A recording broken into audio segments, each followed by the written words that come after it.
Friends, this video is not a movie review of Christopher Nolan's latest movie, Oppenheimer. Though this movie has become a phenomenal success and has been running for quite some time now, I just happened to see this 2 days back. But this video, instead of reviewing the movie, I'm just going to touch upon a topic of general interest, that is the relation of a statement from Bhagavad Gita, supposedly from Bhagavad Gita, which was made at 2 occasions in this movie, which has already become very controversial, and that's of something interest to common man, a general interest.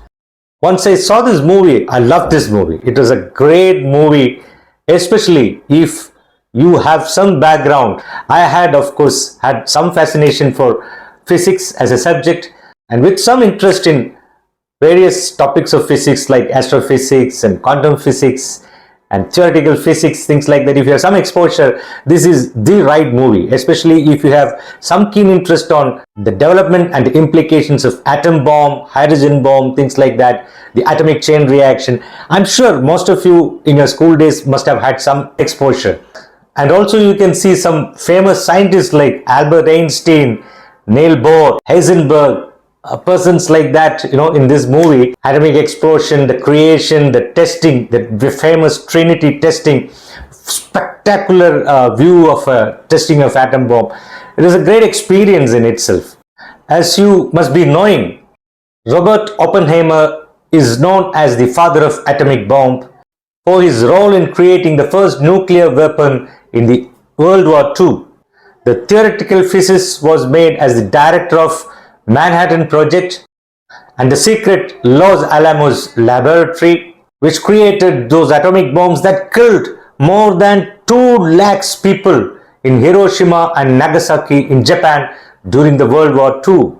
One of the most powerful moments in the entire movie is when Oppenheimer says, "Now I am become the death, the destroyer of the worlds." It's so significant. The same thing is repeated again. For years, this infamous quote has been affiliated with Oppenheimer. But where did it originate from and what does it mean? That's what we're going to look at in this video. This movie has worked up quite a storm of controversy over its usage of this famous Bhagavad Gita quote. But what is the true meaning behind the destroyer of the worlds, or "and the death"? And why the father of atomic bomb is obsessed with it? Actually, from history of Oppenheimer, we can see that long back he was very much interested in Hindu philosophy and he started learning Sanskrit. In Bhagavad Gita, during the conversation with Arjuna and Krishna, the incarnation of the god, when Arjuna refuses to engage in a war with his relatives and friends, he was reluctant. Lord Krishna explains to Arjuna, the essence of which says that Arjuna should fulfill his fate or destiny or karma as a warrior to fight and kill. The essence of Bhagavad Gita has been interpreted and brought out in different meanings and different ways.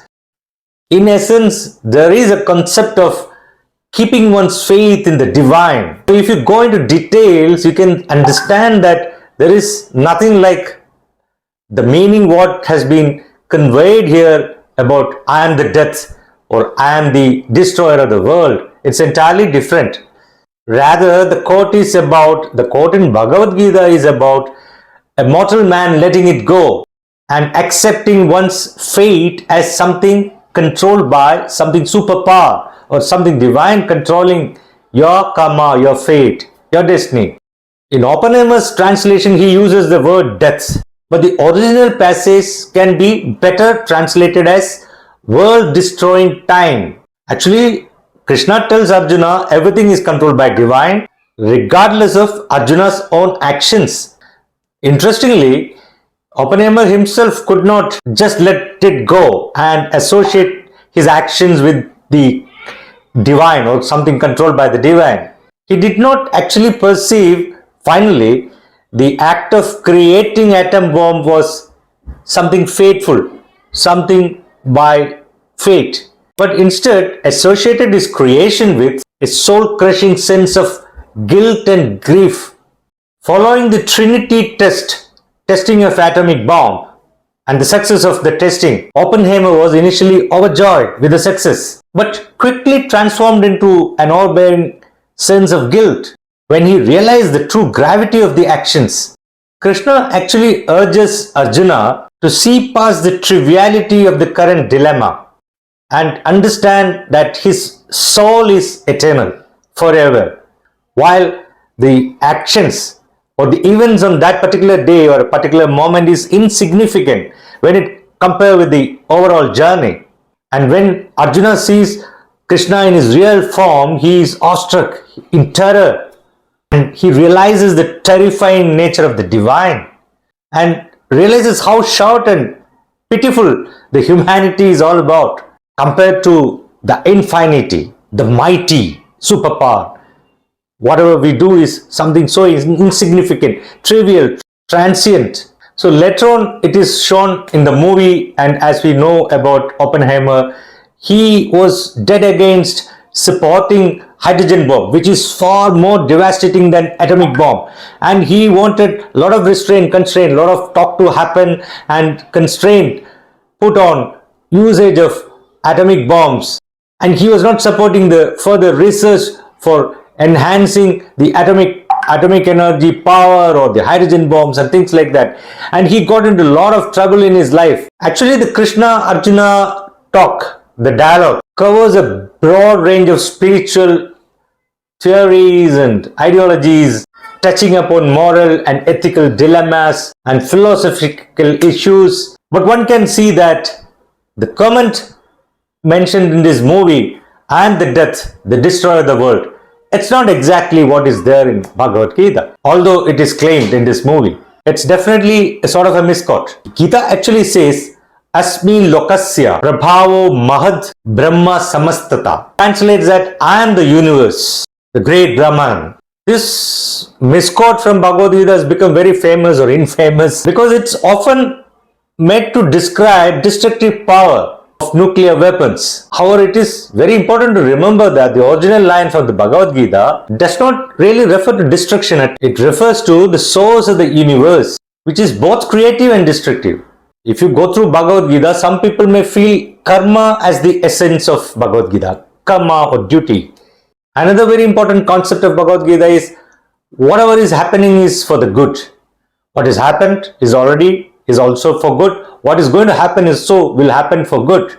But very difficult to understand. According to this logic, even for that matter, that COVID pandemic, does it happen for good? As per this, everything whatever is happening is for the good. But let's not jump into such immature conclusion without really understanding Gita in totality and in a systematic manner. The most important essence of Bhagavad Gita is the Lord Krishna wants everyone to surrender to the divine as devotee. Many philosophers or intellectuals may not accept this. The truth of Oppenheimer from Bhagavad Gita is that he was a man who was deeply conflicted about the power of science and the destructive potential of his creation, his work. He also understood the importance of duty and sacrifice in his actions. Actually, there are many places in the movie he says he knew that whatever he has created, it's going to be something very devastating, potential destructive, but he believed that could be used to prevent a greater evil. He was expecting that the war could stop. You can see him as a man torn between his ideals and reality of the world in which he is living. The verse, I am the death, destroyer of the world, actually one should not really look at the way it's talking about the destruction. It could be a more general statement regarding power of time and change. Bhagavad Gita teaches that everything in this world is temporary, impermanent. Even the most powerful forces eventually would be destroyed by time. In the life of Oppenheimer, it can be seen that this verse is meaning his own mortality and the fleeting nature of his achievements. He knew that the atomic bomb would change the world forever. He believed that he has done what he has to do. He has fulfilled his duty towards the country. He was very loyal to the country when he was doing the creation. He was definitely a man of great intellect and compassion. He was also capable of great destruction. A man was trying to make sense of a world which was rapidly changing. Lord Krishna says you should not be too stressed about the outcome. You should not worry about the result or the outcome. Instead, put in 100% efforts. Krishna teaches that everything happens for a reason. You can do anything without any attachment, thinking that the divine power or the God is make you perform the actions. If you like this video, please like it, share it, and subscribe my videos. Thank you.